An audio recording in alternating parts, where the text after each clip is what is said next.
कि हम आर पार की लड़ाई लड़ेंगे, चाहे इसके लिए हमें जान लेनी पड़े या जान लेनी पड़े। इसके लिए हमने कई आदमियों को भी तैयार कर लिया जो आत्मदाह करने के लिए भी तैयार हो गए थे। देखा था आग का पलीता बना करके और पुलिस लगी और सीना तान के मारो मारो मारो ऐसे पलीता दिखा रहे थे, तो पुलिस बेचारी पीछे हट गई। पूरे वीडियोस है, पुलिस पीछे हट रही थी और ये चार उकसा रहे थे कि मारे। पुलिस जानती थी कि ये लोग काम उकसाने वाला कर रहे हैं। अबे हम लोग अगर एक को कर देंगे तो ये तुरंत टूट पड़ेंगे, क्योंकि गुंडे तो सब बाहर थे। मरेगा कौन? ये पब्लिक जनता मरेगी। और ये सब कुछ जाने वाला संत रामपाल जी वहां किसी करे तो लीला कर रहे हैं, जैसे भी फूंक दी।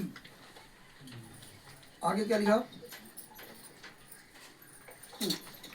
मेरे आदेश अनुसार मेरा अलग साम्राज्य स्थापित करने, भारत सरकार के कानून प्रभुसत्ता अखंडता की परवाह करते हुए मेरे डेरे के लिए कमांडो तैयार करना, ट्रेनिंग देना, लाठी डंडे हेलमेट और हथियार उपलब्ध करवाना सुमित कृष्ण बहराणा का मुख्य कार्य था। मतलब ये जितने गुंडे थे इस तरह से व्याख्यान लिखवाया है कि ये सब लोग निर्दोष हो गए और दोषी कौन हो गया? संत रामपाल जी महाराज। और बयान कौन दे रहा है? संत रामपाल जी महाराज। संत रामपाल जी महाराज बयान दे रहे हैं कि मैंने ही इन लोगों से सब काम करवाया।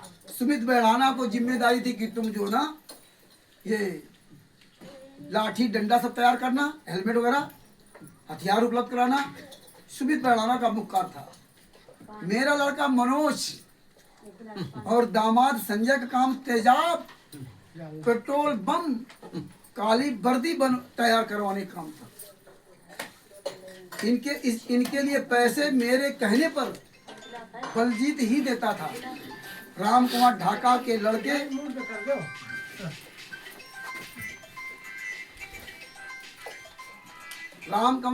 के लड़के जो विजय लॉजिस्टिक के नाम से है, उसका पैसा हमारी लड़ाई में खूब काम आया।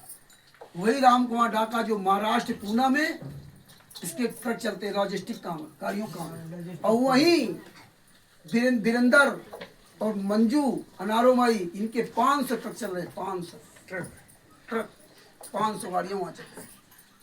कहना ही दिखा कि मतलब वो राम कुमार ढाका का जो लड़का है विजय, उसका पैसा हमारी लड़ाई में खूब काम आया। मतलब वो पैसा दिया इनको। आगे क्या? वीरेंद्र शर्मा, ये कोई दूसरा वीरेंद्र उर्फ कपूर था। कपूर करौथा के दोनों लड़के रोहित राजू प्रीतम उर्फ राज कपूर लौटा पुरुषोत्तम दास कुरुक्षेत्र के जिम्मे मीडिया का काम था, जो पुस्तक पंपलेट आदि छपवाते थे। ये इनका काम था। मुझे पता था कि मेरी जमानत के संबंध में मुझे अदालत में पेश होना पड़ेगा, परंतु मैं किसी भी हालत में पेश होना नहीं चाहता था। अदालत मेरी गिरफ्तारी वारंट जारी किए हुए थे। मैंने अपने कमांडो सत्संग कमेटी के साथ मिलकर पेट्रोल बम, पत्थर, फायरिंग, कांच गोली, गुलेल, स्टील की चक्री, मिर्ची पाउडर तथा ज्वलनशील पदार्थ और पिचकारियों से प्रशासन पर हमला किया। मतलब गुरु जी बता रहे कि हम कर रहे हैं, और ये सब बरी होगा। 28 गुंडे जेल से बाहर है। देखो इसमें पूरा दोष संत रामपाल जी महाराज दर्ज दिया कि संत रामपाल जी महाराज घटना बता रहे। 18 नवंबर 2014 को जब पुलिस फोर्स मुझे गिरफ्तार करने के लिए आई, तो मैंने और अपने मुख्य संचालकों ने कमांडो फोर्स में जोश भरकर उन्हें पुलिस प्रशासन पर हमला करने के लिए निर्देश दिया। इस हमले में मेरी कमांडो फोर्स और पुलिस को भी काफी चोटें आई। 5 नंबर 6 मुकाबले के लिए दिए लाउड स्पीकर से आदेश।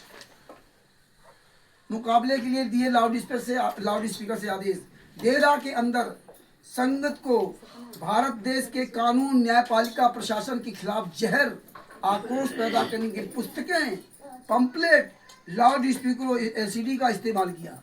बताइए संत रामपाल जी महाराज ने बड़वाला कांड में कोई आदेश दिया था क्या आश्रम के अंदर? आप लोग अपने गुरु को निर्दोष साबित करने के लिए आवाज नहीं उठाओगे तो कौन आएगा? पड़ोसी आएगा क्या? पड़ोसी का मतलब क्यों नहीं आप लोग बोलना चाहते हो? क्यों नहीं आवाज बनना चाहते अपने गुरु के लिए? जो आंखों देखा आपने अंदर 2014 के पहले देखा।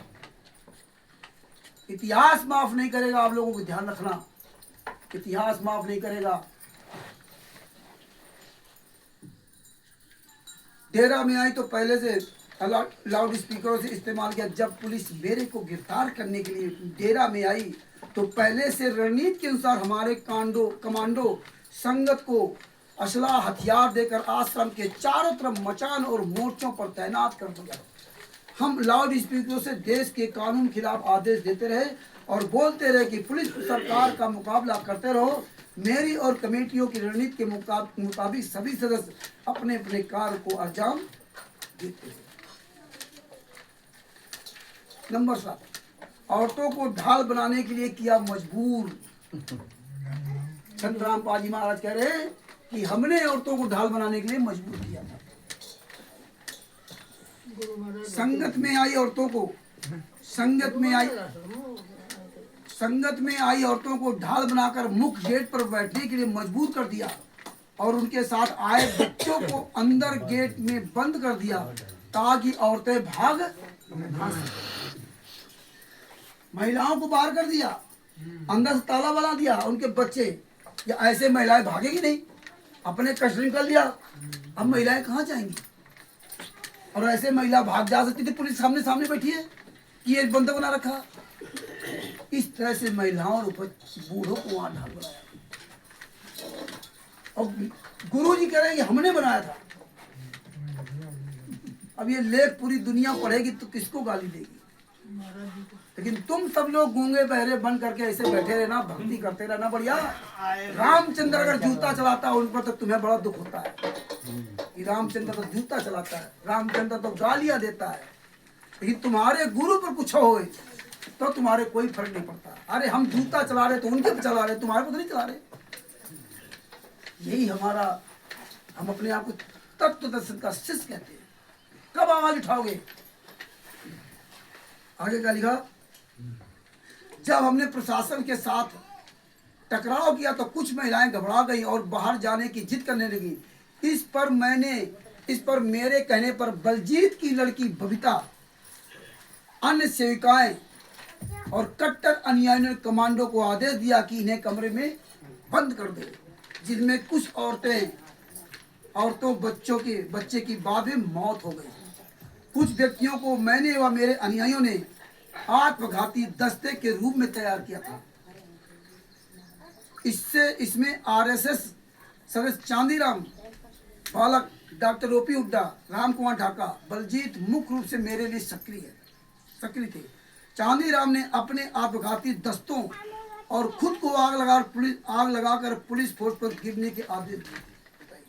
आत्मघाती दस्तों को चांदीराम ने आदेश दिया था। ये उप प्रधान है, राष्ट्रीय समाज सेवा समिति का नंबर 2 का उप प्रधान। और इसने संत रामपाल जी के जेल से आने के बाद टाटा डिकोर गाड़ी, 2 गाड़ियां इन्हें बुलेट प्रूफ गाड़ी बनवाई थी। एक गाड़ी उस जमाने में शायद 14-15 लाख की मिलती होगी, लेकिन उसको बुलेट प्रूफ गाड़ी बनवाने के लिए करोड़ों रुपए लग जाता है। जैसी आप गाड़ी बनवाओ, बुलेट प्रूफ बनवाओ, 50 लाख से लगा करोड़, 1.5 करोड़ जितना भी खर्च करना चाहिए।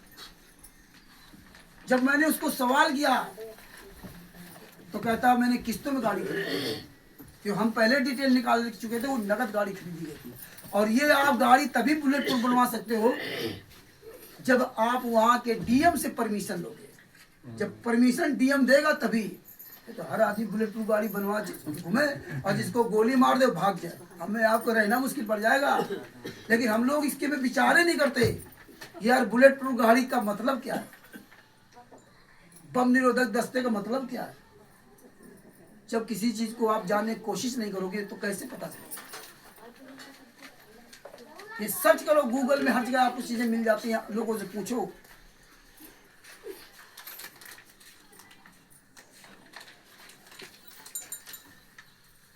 नंबर 8, ज्यादा से ज्यादा हथियार जमा करने को कहा। मेरे आदेशानुसार कुछ सदस्यों को बाहर भेज दिया कि तुम प्रशासन की गतिविधियों संगत को इकट्ठा करो तथा ज्यादा से ज्यादा हथियार डेरा में भिजवाओ। इस बारे में सुमित वहराना मनमीर संगतपुरा को कारतूस आदि सप्लाई करने की जिम्मेदारी दी। देखो नाम में लिखा कि इनको हमने कारतूस आदि की सप्लाई करने की जिम्मेदारी दी। जब कोर्ट कचहरी में सवाल होगा तो फंसेगा कौन? और ये क्या कहेंगे, हमें तो गुरुजी ने आदेश दिया था। और आज यही हो रहा है, हमें गुरुजी ने आदेश दिया था। ये बात हमने 2016-17 में कहा था कि आने वाले समय में सारे गुंडे जेल से बाहर होंगे, तुम्हारा गुरु जेल से बाहर नहीं आ सकता। उस समय हमें इतनी गहराई से पता नहीं था, लेकिन इतना पता था कि ये कल कह देंगे कि मैंने तो इनके आदेशानुसार काम किया। जब कह देंगे कि हमने इन संतराम पाल जी महा के आदेशानुसार काम किया, तो कोर्ट सजा तो सुनाएगा, लेकिन ये क्या करेंगे, जेल में कोई गलत एक्टिविटीज नहीं करेंगे और ना बाहर अपने नाम करवाएंगे।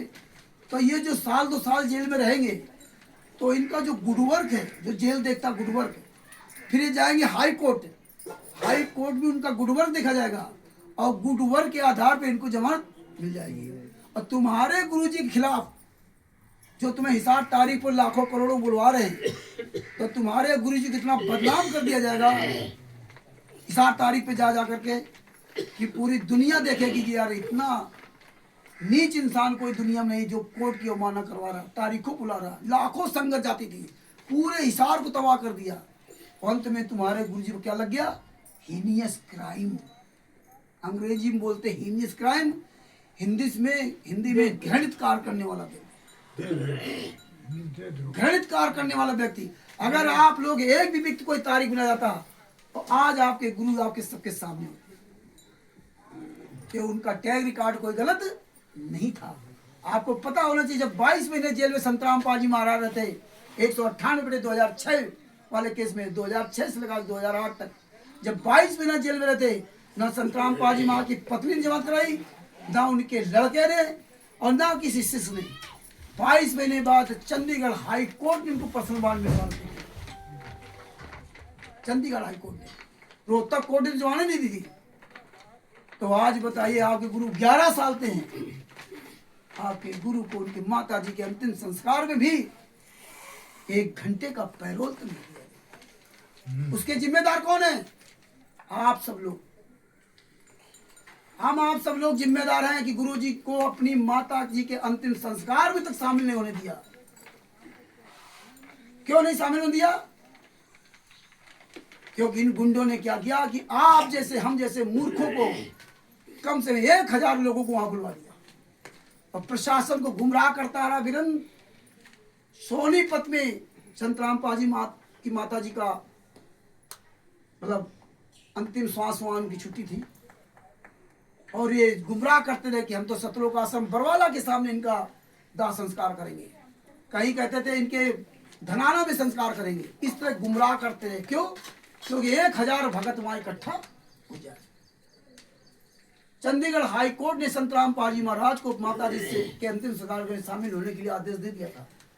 रोहतक कोर्ट का 11 बजे आदेश आना था, रोहतक कोर्ट का 11 बजे आदेश आना था, और हम आप जैसे मूर्ख लोग 1000 लोग पहुंच गए वहां पे।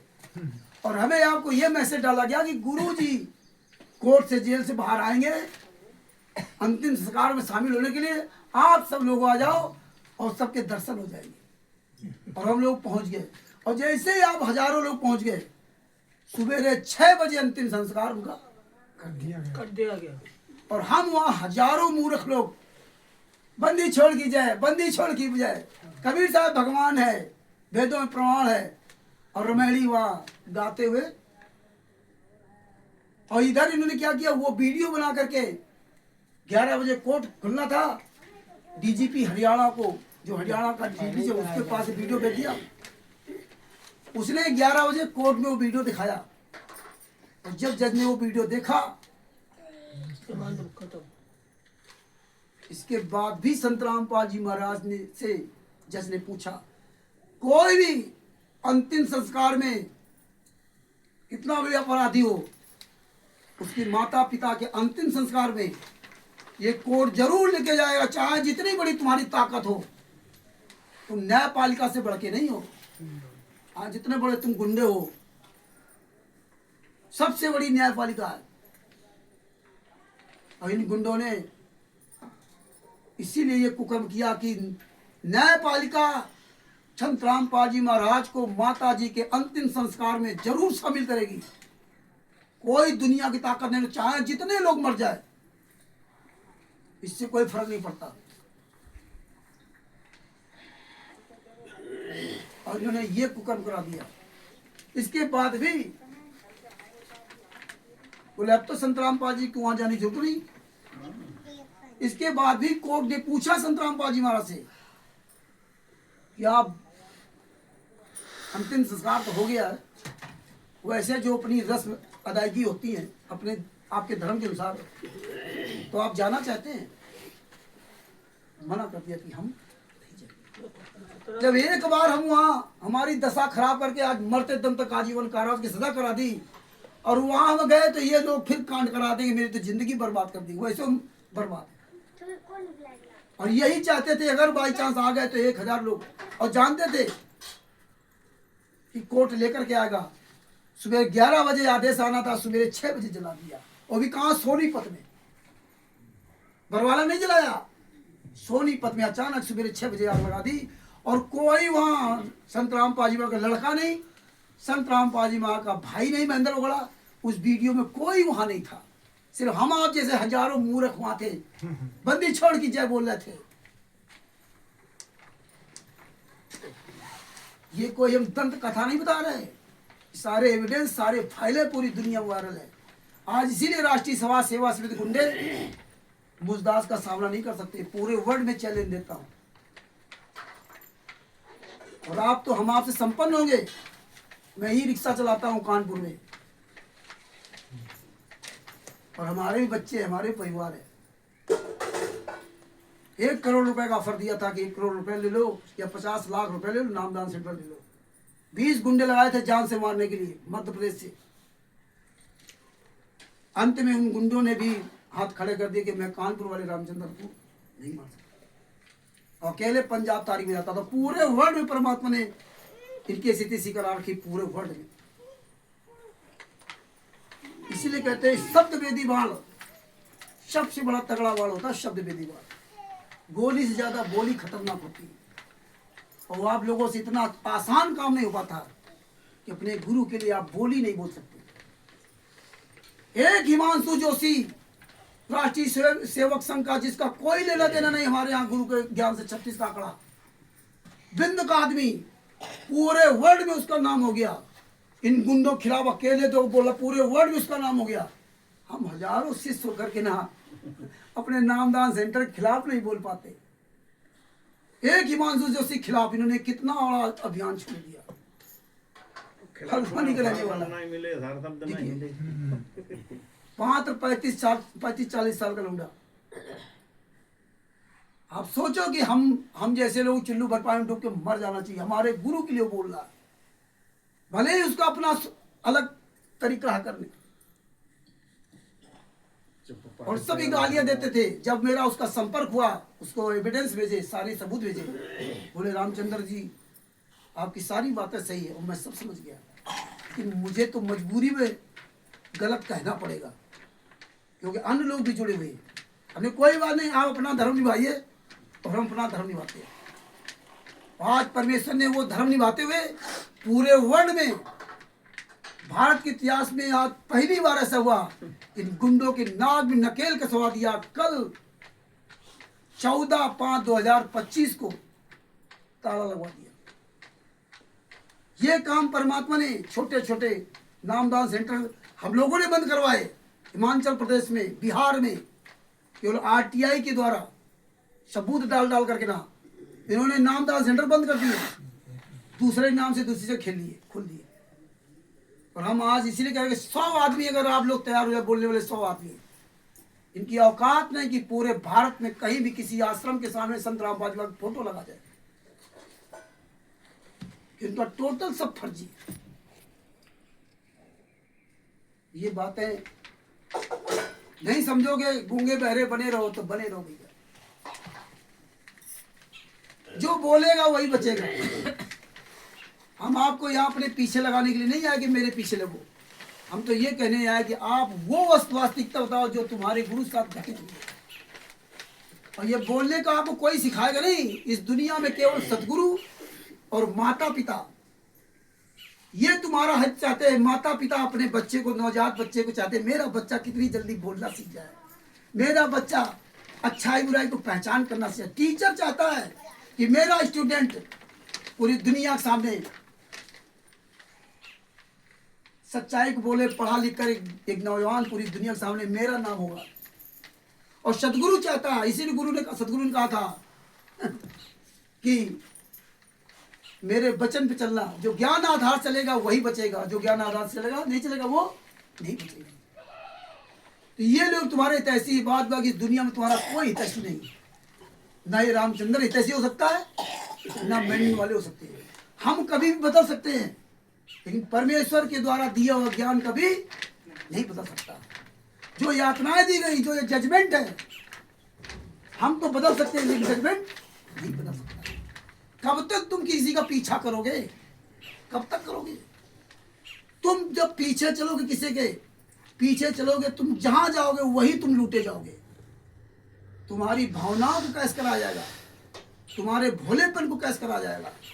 इसीलिए हमें आपको पढ़ाया लिखाया जाता है। शिक्षा का मतलब यही है कि हम आंख कान खोल करके चलें, चारों तरफ देख सुन करके चलें।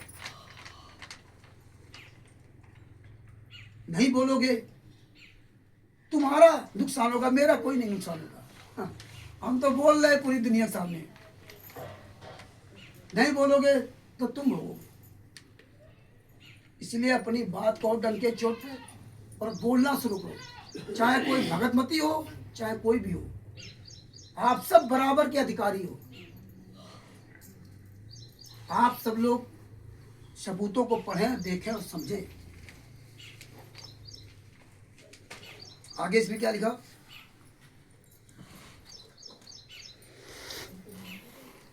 इस बारे में सुमित बराना, मनवीर संगतपुरा को कारतूस आज सप्लाई करने की जिम्मेदारी लगाई थी। जो पहले भी कारतूस हथियार सप्लाई करते थे। मुझे इस बात का पहले से एहसास था कि भारत सरकार के संविधान, कानून व प्रशासन के साथ मेरा टकराव होगा। इसलिए मैंने आश्रम में बुलेट प्रूफ गाड़ी, मेरे निजी कमरे में 6-7 असलहे, बुलेट प्रूफ जैकेट रखे हुए थे। जब प्रशासन ने डेरे को चारों तरफ से घेर रखा था तो डेरे में लगे कैमरों से बाहर की गतिविधियां, डेरे के अंदर लगे सभी टीवी पर लाइव देख रहा था।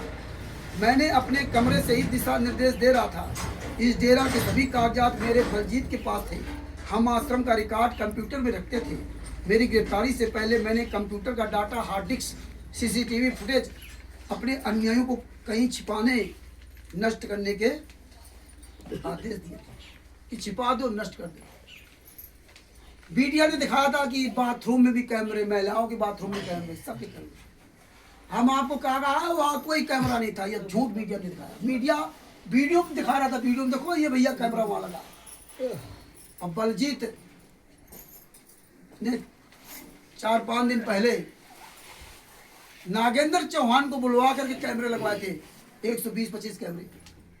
नागेंद्र चौहान 18 नवंबर 2014 को 2 से 2:30 बजे के बीच में आराम से आश्रम से निकल गए।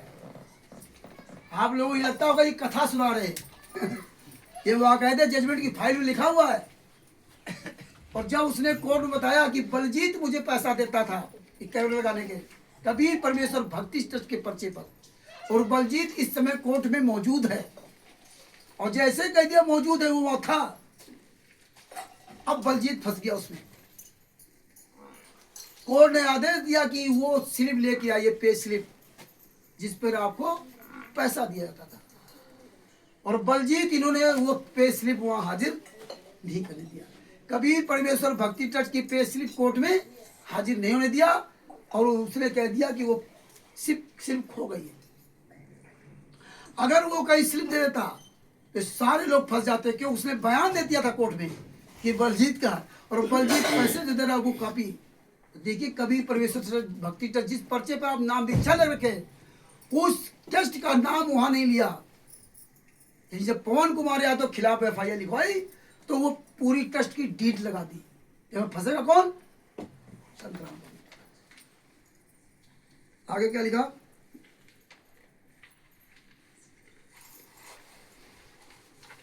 नवा,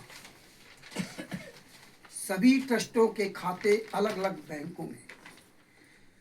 मेरे आश्रम के सभी ट्रस्ट के खाते बरवाला के अलग अलग बैंकों में हैं, मैंने मेरे अनुयायियों व कमांडो के खाने के लिए रसोई काफी संख्या में बर्तन रजाइयां 25 से 30,000 बनवाई थी।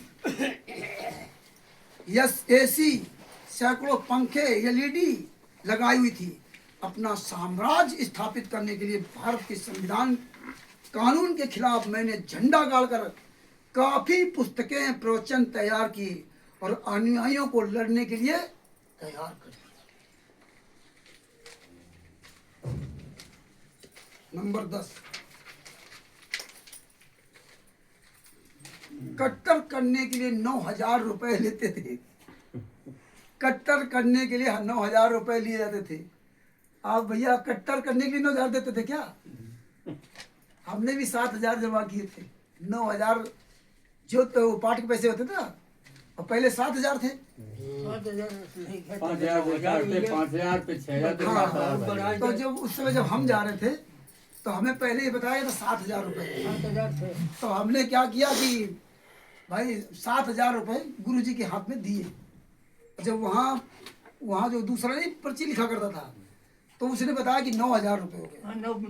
हाँ, तो भगतमती थी वहाँ उस लाइन में, अब तो मिल नहीं सकती थी, नहीं तो हम 9,000 उस दिन जमा कर देते। 7,000 जमा किए, हमको चलो पैसा ज्यादा ना चाहिए। अगली बार हम 2,000 पेंडिंग कर दिया। अगली बार मौका नहीं मिला जाने को हमें। अब इसमें क्या लिखा है? मेरे अनुयायी उनको उकसाते थे कि अगर मेरे लिए मरोगे तो मोक्ष प्राप्त करोगे और सीधे सतलोक में जाओगे, अन्यथा तुम्हारी जिंदगी व्यर्थ है। मैं इस षड्यंत्र में मुख्य भूमिका में रहा हूं। मैं मुख्य भूमिका में रहा हूं, जो कि कई राज्यों से है। इन सभी के लिए मैं अपने मोह माया जाल से लोगों का कष्ट दूर करने के लिए हर 15 दिन में एक सत्संग ज्योत करता था। इसके लिए हर व्यक्ति से 9,000 रुपए लेता था। हर महीने आई हुई संगत को अलग से मालाएं, किताबें, फोटो आदि बेचकर पैसे इकट्ठे किए जाते थे।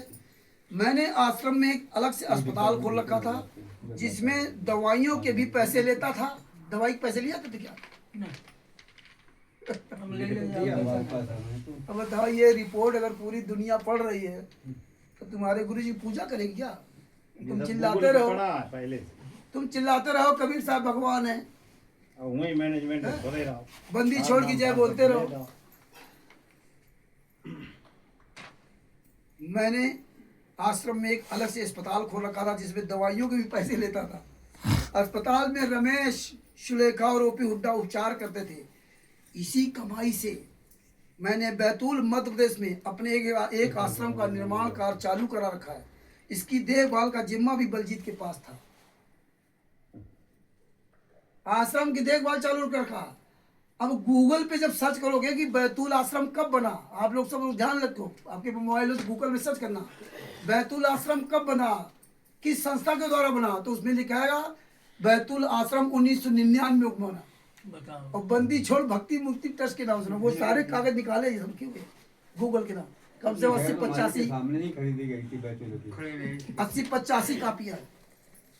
और आदेश हो तो बैतूल में आधे था ना ये तो ना महावीर तो बाटा तो कहते उन्हीं के सामने ही जमीन खरीदी गई है। अपने को जानिए न पाओ कोई तो खाली उन जाए वो ही जानता है। बस उनका कोई आश्रम नहीं, उनके नाम कोई जमीन नहीं, उनके नाम कोई जमीन नहीं। आपको बता दिया आदेश है, आदेश आपको बता दिया। यही हमारी समस्या है, आज तक हमने ये नहीं पूछा कि वो आदेश की कॉपी कहाँ है। पहले ऊपर चाको तो आज लिख आदेश कॉपी कहाँ है? अभी अभी 1999 में बना था क्या बताओ? बैतूल आश्रम 1999 में बना था। जगह खरीदी गई थी ले आश्रम ना बने 1999 में। हाँ, जगह तो खरीदी 1999 में ना, बाद हम तो 2008 में जोड़े, 2010 में मालूम भाई थे कि कहा जमीन बैतूल में आश्रम बनेगो तो बनो ना तो बैतूल जगह खरीदी। अब देखिए इसमें क्या लिखा है, हर महीने आई संगत को अलग से मालाएं, किताबें आदि सब बैतूल में। इसकी देखभाल का जिम्मा भी बलजीत के पास है और बाकायदे हमारे पास सारे लेटर हैं कि बंदी छोड़ भक्ति मुक्ति ट्रस्ट के पर्चे पर अधिकार लेता है। कौन? बलजीत, फर्जी साइन करके नाम। और वो बलजीत कबीर परमेश्वर भक्ति ट्रस्ट पर अधिकार देता किसको? बैतूल के विष्णु साहू को आश्रम बनाने का। और संत रामपाल जी महाराज की बात बताई जाती है, और संत रामपाल जी महाराज को 2008 से इन्होंने अंडर कस्टडी कर लिया था। जैसा कहो वैसा बुलाते रहे। और परमेश्वर ने सत्संग के माध्यम से बताया था, जब नेपाल के एक भगत को इन्होंने मारा था इन लोगों ने बहुत, मारो और उसने लेटर किसी तरह संत रामपाल जी महाराज को पेपर भेजा था, तो संत रामपाल जी महाराज का जवाब भी लिख के दिया था। और उसमें अंत में यही कहा था कि जिस दिन मुझे 10 भगत मिल जाएंगे उस दिन मैं इन सबको त्याग दूंगा। लेकिन संत रामपाल जी महाराज का एक कोई सच्चा भगत वहां नहीं मिल पाया, सब भेड़ चाल चलने वाले। किसी ने नहीं कहा कि भैया हमें किसी बार का एक सबूत दे। आगे इसमें क्या लिखा? पिन नंबर 11 पर, ब्लैक में लिया करते थे रसोई गैस के सिलेंडर, ब्लैक में। मैंने पानी के लिए खरकड़ा, गैबीपुर और अपने पुराने आश्रम के पास दौलतपुर रोड पर कुछ जमीन लेकर पानी की मोटर लगवाई। आश्रम में भूमिगत बड़े बड़े टैंक पानी के लिए बनवाए हुए थे। खाना बनाने के लिए 400 से लेकर 425 सिलेंडर विभिन्न कंपनियों से ब्लैक पर लेता था। मिट्टी का तेल ब्लैक पर बलजीत का लड़का अनिल लाता था और प्रबंध करता था। पेट्रोल पंप बनाने के लिए जय भगवान पेट्रोल पंप से पेट्रोल लेता था। मतलब उसको भी फांस दिया बेचारे को। अब इन बताया 400 से 425 सिलेंडर ब्लैक में लेते थे। बंदी छोड़ भक्ति मुक्ति ट्रस्ट नाम से 12 सिलेंडर इशू थे, और राजेंद्र के नाम से इशू थे 12 सिलेंडर। सत्संग की वजह से छूट दे रखी थी। 2012 से सिलेंडर नहीं लिया, 2012 से सिलेंडर वही FIR नंबर 443/2014, जिसमें संत रामपाल जी महाराज को 3 साल की सजा और 1 लाख का जुर्माना हुआ था। और उसमें राजेंद्र ट्रस्टी फंस गया था, क्योंकि जब सिलेंडर का मामला आया तो उसकी पूरी जांच हुई तो 12 सिलेंडर कहाँ किसके नाम है, तो वहाँ जो गैस स्थित है उसमें उस कागज मिले कि बंदी छोड़ भक्ति मुक्ति ट्रस्ट राजेंद्र के नाम से। और इन्होंने 2012 से वो गैस ली ही नहीं है, और 2014 में कांड करा दिया। तो 408 सिलेंडर वहाँ बरामद हुए, 207 के आसपास खाली और कुछ भरे अन्य विभिन्न कंपनियों के। जब ये सिलेंडर बरामद हुए, अब ये राजेंद्र फंस जाता, क्योंकि बंदी छोड़ भक्ति मुक्ति ट्रस्ट था। तो यहाँ जब सजा हो गई तो सेशन कोर्ट में चले गए, और सेशन कोर्ट में जा करके ना, मतलब जिन्होंने बंदी छोड़ भक्ति मुक्ति ट्रस्ट को कोई डॉक्यूमेंट्स वहां पेश ही नहीं किया। और जब पेश नहीं किया, अब सिलेंडर किसके हैं? तो हमारे आप जैसे मूर्खों ने अपने अपने सिलेंडर कागज दे दिए, लगा दिए वहां पे ना, और उन्हें क्या दिखा दिया कि जितने भी भगत यहाँ आते थे ये सब स्वयं अपना सिलेंडर लेकर के भरा हुआ सिलेंडर लेके आते थे, और फिर यहाँ से खाली लेकर जाते थे। इसीलिए अलग अलग, क्योंकि वहाँ एक ही शायद कंपनी है गैस की, और वहाँ कई कंपनियों के सिलेंडर थी। और उसमें दिखाया कि जो लोग, कुछ लोगों ने 327 के आसपास बोले अपने वो सिलेंडर छुड़ा लिए अपने कागज लगा करके, और कुछ लोग दूर वाले थे वो अपने यहाँ नहीं आ सके, सिलेंडर वो रिलीज नहीं करा पाए। और आप लोग उस कागज लेकर के आप भी उसमें दोषी बन गए। और इसमें क्या करे, मैं ब्लैक में लेता था। इस तरह से पूरी दुनिया के सामने प्रदान किया। नंबर 12, महिलाओं और बच्चों को कमरे में बंद कराया। पुलिस के कहने पर काफी अनुयायी जब बाहर आने लगे तो मेरी सेविका बबीता, जिसके खाते में मैंने 3 लाख रुपए की FD कराई हुई है, नीलम, टीना, सावित्री, राजबाला, पूनम, इसका उसका भाई ओमवीर ने मेरे कहने पर औरतों बच्चों को कमरे में बंद कर दिया था। इनकी बाद में मौत हो गई थी। बरवाला के आसपास के लोग हमारे खिलाफ हो गए थे और उन्होंने बाहर खड़ी बहुत गाड़ियों में तोड़ फोड़ कर दी और कईयों में आग भी लगा दी थी। मैं अपने सेवकों और अनुयायियों को सफेद शीशी में पानी भरकर उसे अमृत या चरणामृत कहकर देता था। मतलब ये भी गलत करते थे सिंगार। और कहता था कि इससे आपकी बीमारियां जैसे कैंसर, अधरंग ठीक हो जाएंगे। इस जल को मैंने मंत्रों से आमंत्रित किया है, अभिमंत्रित किया है, इसका तुरंत प्रभाव होगा। लेकिन ये साधारण पानी था। इस संत रामपाल जी महाराज लिखा रहे हैं। अदालत में, ये 13वां आखिरी है, अदालत में दाखिल चार्जशीट में पुलिस ने सतलोक आश्रम के संचालक रामपाल को लेकर कई सनसनीखेज खुलासे किए। पुलिस ने रामपाल को गिरफ्तार करने के बाद कई दिन तक रिमांड पर लेकर पूछताछ की। पुलिस ने अपने चालान फार्म नंबर 2 में सतलोक आश्रम ऑपरेशन का पूरा घटनाक्रम दिया है। कैसे ऑपरेशन की शुरुआत हुई, कौन कैसे गिरफ्तार हुआ और फिर उनसे क्या बरामद हुआ, पूछताछ में किस आरोपी ने क्या खुलासा किया है, यह सब भी फार्म नंबर 2 में सिलसिलेवार दर्ज है। इसके पेज नंबर 27 पर रामपाल का फर्द इंसाफ है। पुलिस का दावा है कि 7 दिसंबर को रामपाल ने खुद दर्ज कराया है। हमारे संवाददाता सई शर्मा ने उस बयान के प्रमुख हिस्से को हासिल कर पाठकों के लिए प्रस्तुत किया। पुलिस का दावा है कि संत रामपाल जी महाराज ने खुद ही लिखवाया। अब बताओ आप क्या। इस तरह से पूरा इन्होंने गूगल पे, सोशल मीडिया पे, चारों तरफ पूरी तरह से संत रामपाल जी को बदनाम कर रखा है। और हमें आप तो केवल एक ही दिखाई दे रहा, पूछताछ करो।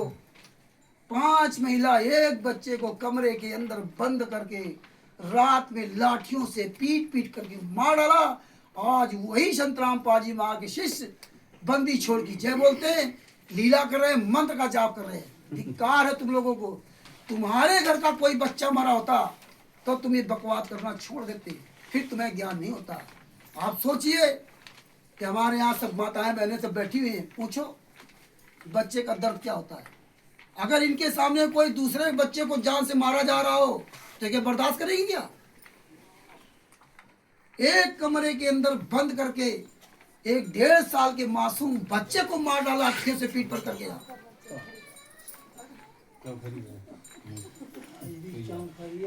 5 महिलाओं को कैसे मारा होगा, कैसे उनके प्राण निकले होंगे, कैसे उनके प्राण निकले होंगे। कितनी बेदर्दी से मारा और कोर्ट में खुलेआम बयान दे रहे कि हाँ हमने मारा, संत रामपाल जी के आदेशानुसार मारा। ये दर्द नहीं छलकता। बस थोड़ी देर सुनेंगे इस कान से, इस कान से बस निकाल। ये बातें हमें आपको समझना चाहिए। और तो और देखिए, जिन 5 महिला एक बच्चे की हत्या की, पोस्टमार्टम रिपोर्ट, सारे एविडेंस, सारे सबूत, और लगभग 2 साल बाद उन सबके बयान बदलवा दिए, पलटवा दिए, हॉस्टाइल करा दिया। हॉस्टाइल मतलब बयान बदलवा देना। एफिडेविट लगवा दिए कि पुलिस वालों ने मेरे परिवार वालों को मारा, आंसू गैस से मर गए। और यही हम आप लोग चिल्लाने लगे। और हत्या करने वाले कह रहे नहीं हमने मारा है। और जिनके परिवार वाले मरे, मृतक के परिवार वाले कहते नहीं पुलिस वालों ने मारा। ये देखिए, और आज हम आप लोग आवाज उठाने के लिए आगे नहीं आते। और उनपे हॉस्टाइल करा के उनपे केस लग गया। आज वो उनपे सब केस चल रहा है।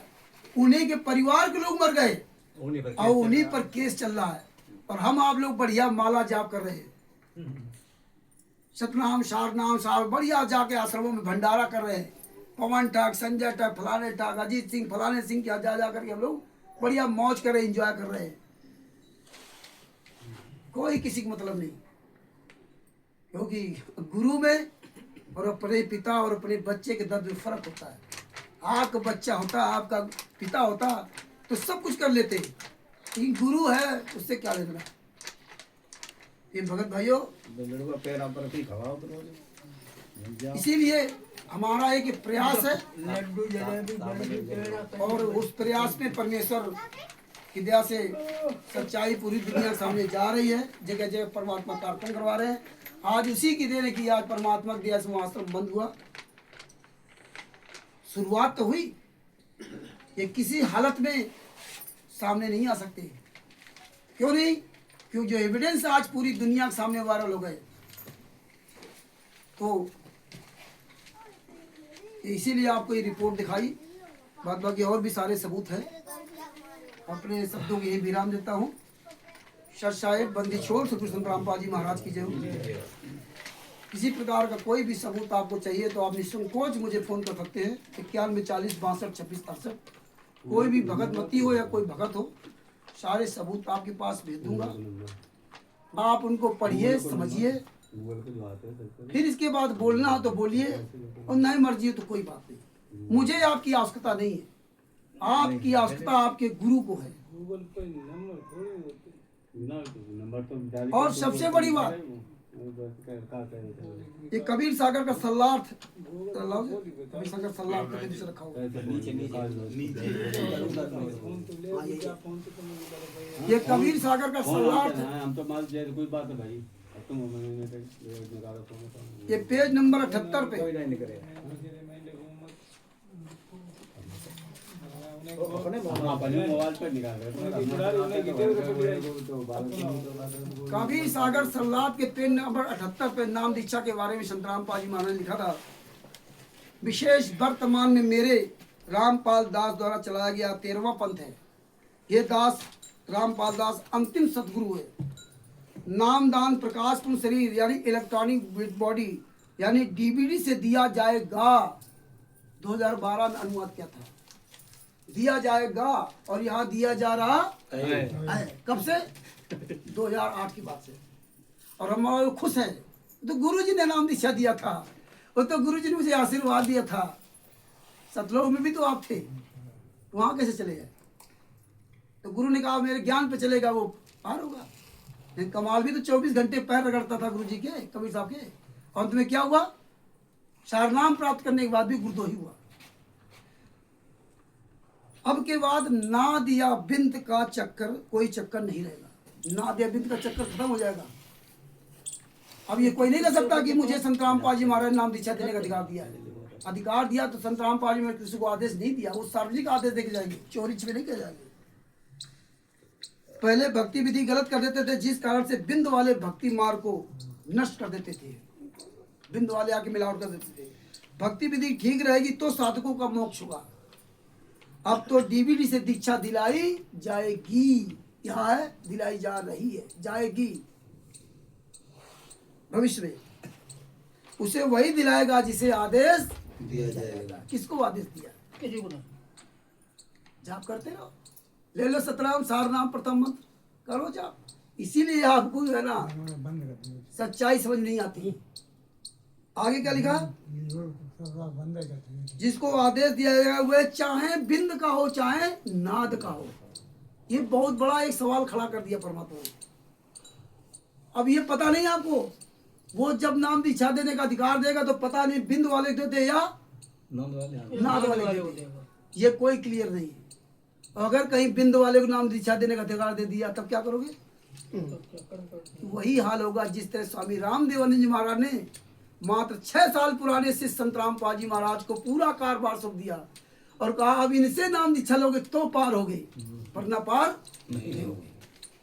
और जितने थे वो सब विमुख हो गए। संत रामपाल जी महाराज को अपना गुरु नहीं बनाया।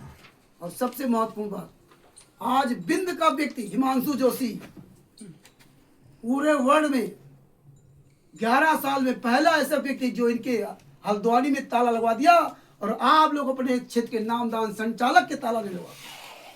ये विचार कीजिए कि बिंद वाले ने इतना बड़ा काम कर दिया और हम आप नाद वाले बने घूम रहे हैं, तो हम बोल नहीं सकते। जिसको कुछ पता नहीं था, थोड़ा सा उसको सहारा दिया, सारे सबूत भेजे और वो इतनी बड़ा काम कर दिया।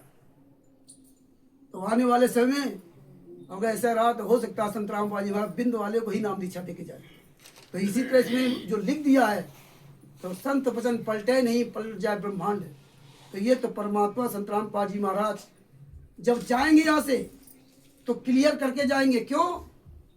क्योंकि जब सदगुरु इस पृथ्वी से जाता है तो पहले वो सारी परीक्षा लेकर के जाता है।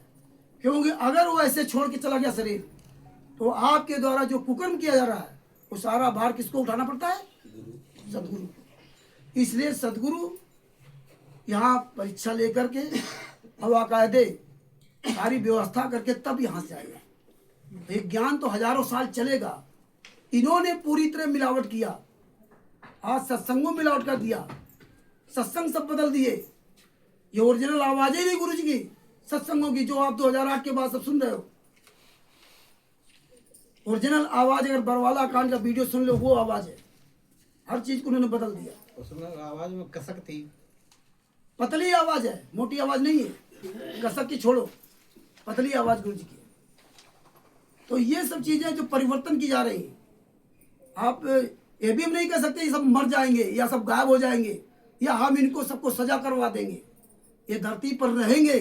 जैसे 12 पंथ चल रहे हैं, अन्य धर्म गुरु चल रहे, वो मर नहीं गए। लेकिन परमात्मा ने कहा था 12 पंथ जब नष्ट हो जाएंगे, मिट जाएंगे, तब हम आएंगे।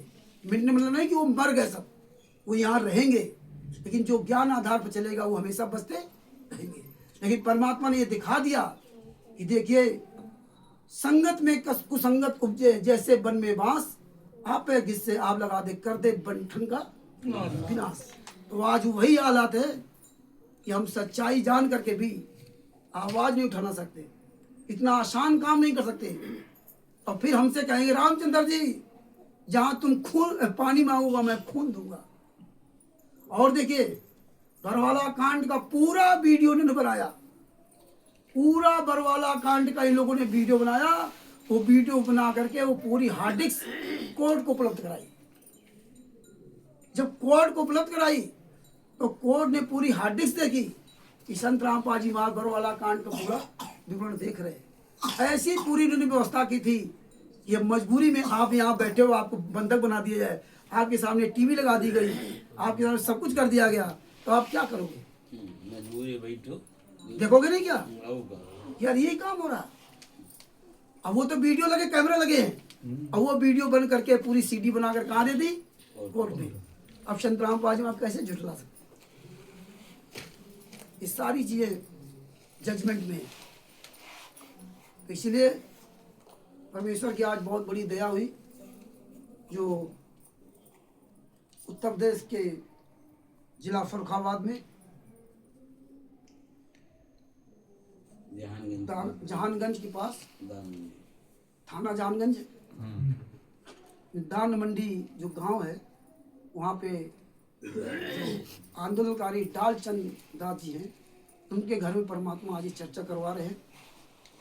और अब साप्ताहिक की चर्चा शुरू हो गई। हर सप्ताह डॉक्टर साहब, अजय जी और जो भी हमारे सभी भाई बहन हैं, सब मिल करके हर सप्ताह बैठते हैं। और 15 दिन में एक बार हम इधर आएंगे, 2 बार आएंगे, लास्ट में और 20 तारीख में। बीच में जो तारीख पड़ेगी, जो प्रोग्राम है, उसमें प्रयास करूंगा, परमानेंट आऊँगा। और इस तरह से मतलब कि जागरूकता अभियान चालू रहेगा। और आप लोग भी पुस्तक लेकर के उसको पढ़ें और आप लोग भी अपनी आवाज़ बुलंद करें। यही हम आप लोगों से कामना करता हूँ। बात बाकी सभी आप अपने इच्छा के मालिक हैं, जैसा आप करना चाहें वैसा करें। सच साहेब बंदी छोड़ तो कृष्ण रामपाल जी महाराज की जय। सच साहेब।